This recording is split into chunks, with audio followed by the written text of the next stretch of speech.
Upwatch, the race for top 6. Yeah. Greetings, my 12th mandem. The season is upon us and I am gassed. Life has been so long without competitive football. I am itching for the first game of the season. Brighton, we have scores to settle in these Premier streets. 4-0, vengeance must be served. I want 5, but I will settle for a comfy 3 points. I just want to be comfy this season and enjoy. As gassed as I am, we still have big problems. This squad is skinny and obese at the same time. We are still holding deaditors but still looking light at the same time. Make it make sense. We are 1 injury away from Elanga starting games. Scott McRae still has no one to firmly kick him out of this lineup. Ronaldo is doing his best to sabotage the small work we have done. And now, not only are we still clinging on for dear life to sign Frankie and Sesko, Chelsea are trying to take out their frustrations on getting mocked by Barca on us. What have we become? Banter? You really can't just shake off 10 years of nonsense with a couple P45s. This is gonna take time. But I have very much faith in Ten Hag. I am convinced he can turn some dead-ends into just dead-ends, some decent players into good players, and some young talents into superstars. But man can't work miracles. He's just a man. Help him please. It's peak times, but I will remain calm until the window is closed. I refuse to believe they will let us go into the season like this. Now, while we have been dilly-dallying in the market, our ops have been up to many stuffs, many big stuffs, and I have been keeping my eye on all of them. Now, we were already starting from behind. How are we letting everyone have such a head start on us? Woosa. Let me settle myself. As long as we get our business done, I'm good. Now let's look at City first. These men have signed man like Erling Haaland. Big signing. This guy's a big problem. All he knows is goals. But does that scare me?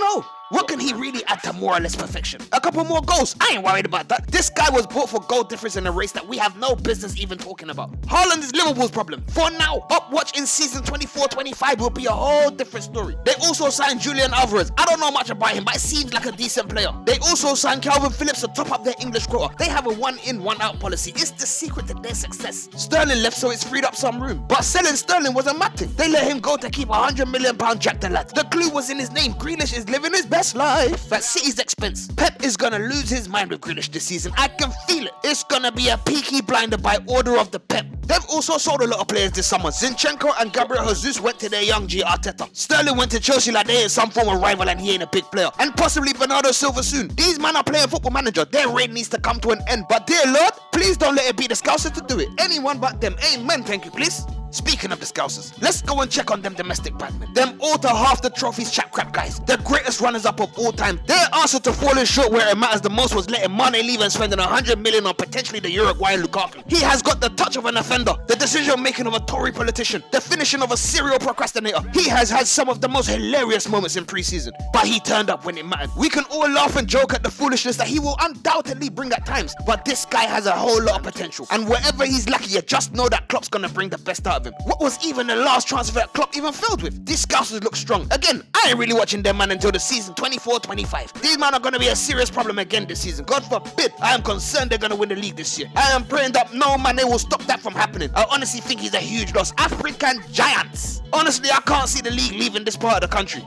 Next up, let's have a look at what's going on at North London's most expensive and emptiest cabinet. It's the history of the Tottenham to up and puff and win absolutely nothing. And I have very much faith that they will stick to their football heritage. However, they are looking saucy and they have a serious manager in charge. They have signed Bissouma, Richarlison, Perisic and Spence. They've had a good window and they've improved their squad, but ain't no one worried about some any spuds. Bissouma's a big signing. He's a baller and he will be a solid partner with Højbjerg. But these men spent 60 million on a blonde pigeon. Richarlison's management team is strong. They have convinced everyone that he's sick. They even got him in the Brazilian national team. When did Spurs start paying 60 million for subs? He ain't playing ahead of anyone in their front line, and their front line is saucy. I can't lie. Perisic finally has his Premier League move. He has been trying for years and finally Conte has given him his retirement plan. But make no mistake, even at 33, this guy's engine won't die. Multifunctional baller. These Croatians seem to only get better with age. Just look at Modric. Finally, Jed Spence, talented young baller. I'm looking forward to seeing him adapt to life in the Prem. I'm not gonna front, Spurs are looking decent, and Conte is a difference maker. They may finally be able to put a first trophy in that lonely, dusty cabinet. Yeah, what am I even saying? Of course they won't.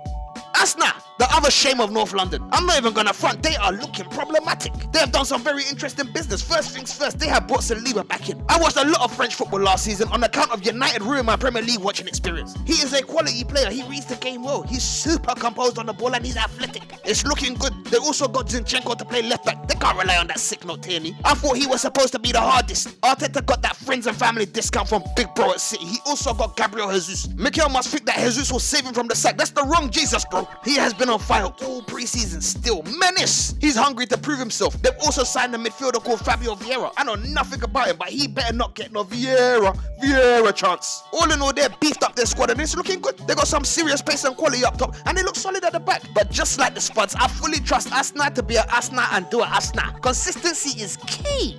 Now let's go to West London. Them bloody pagan Blues Chelsea. Them man just loaned out £100 million signing after one season just to keep timid Timo and Shy Kai. But instead of buying a number 9, they signed Sterling. These men want to be overstacked on the wings when they don't play with wingers. I rate Raheem, but I don't know if he's what they needed. They signed Koulibaly as well to compensate for losing Rudiger and Christensen. I lost all respect for him when I saw that stage fake call to John Terry asking him for his shirt number. May he slip as often as Terry did in that final every game of his career. Thank you, please. Chelsea have had a hard summer as well. They have new ownership. They've been hijacked numerous times by Barcelona this summer, and they took a hiding from Arsenal in front of strangers, just embarrassing themselves off of the continent. So to hit back, these men are trying to do a Barca on us with De Jong and Sesko. Whoever signs these two between us will decide who finishes 6th between us.